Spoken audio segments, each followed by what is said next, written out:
It's being described as nothing more than public relations puffery. Yesterday, the council, along with a Chinese company, talked up the so-called Memorandum of Understanding, with some talk about investment in the city. So here's some questions to ask. So what are the investment opportunities? What does this actually mean for Christchurch?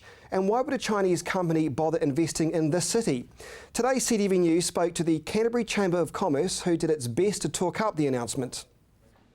Christchurch will see a major capital injection into the city's rebuild, with a Chinese development company looking at spending up to $3 billion New Zealand dollars. It's a great commitment for Christchurch.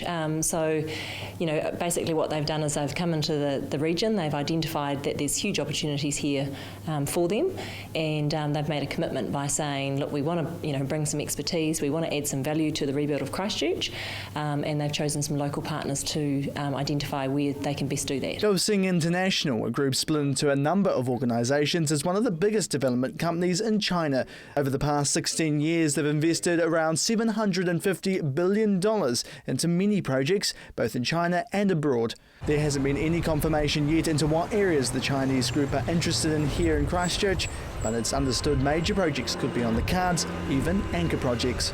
They're a massive company. Any investment outside of New Zealand generally is on the large scale, but they're also fully aware of the fact that some of our opportunities are big, some of them are small. So I think that's what they're doing, is they're really identifying exactly what now. The Christchurch City Council has signed an agreement of friendship to improve connections, not only for the investment but for other areas, including export opportunities. There is a lot of interest internationally in Christchurch. It's not often that a city gets to completely rebuild.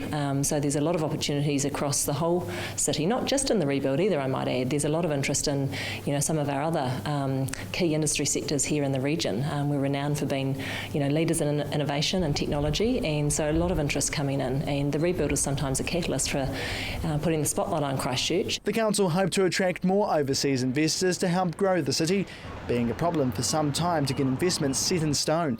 They hope the latest deal will help create a template for others who are interested in the region.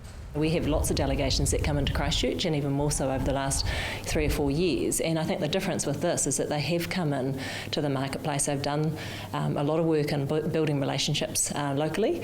They want to work with local people. They want to collaborate. The council will be hoping this will be one of many to jump on board the rebuild. Jared McCulloch, CTV News.